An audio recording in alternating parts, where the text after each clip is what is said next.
ஆனால் உண்மையில் அந்த கீதையே எதோடைய நினைவு அப்படின்னா, கலியுகத்தின் இறுதியில் சிவபெருமான் மனிதர்களுக்கு கொடுக்கிற ஞானத்துடைய நினைவாக எழுதப்படுது.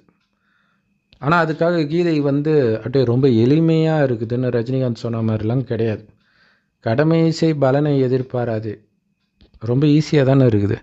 இதுவே முதல்ல ரஜினி அவருக்கு புரியாததுனால தான் கடமை செய் பலனை எதிர்ப்பாருன்ட்டு அவருடைய மண்டபத்திலே போட்டு வச்சிருக்கிறார். இல்லை, இந்த சிம்பிளான விஷயமே புரியலன்னா மற்ற விஷயம்லாம் எங்கே புரியும்? உதாரணத்துக்கு தலைகீழ் சிருஷ்டி மரத்தின் விதையாக நான் இருக்கிறேன்னு கீதையில் இருக்கும்.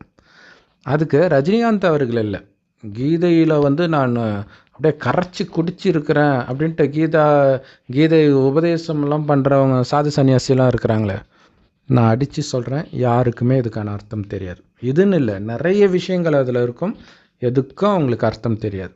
ஆனால் மணிக்கணக்காக அதுக்கு விளக்கம் சொல்லிகிட்டு இருப்பாங்க. ஆனால்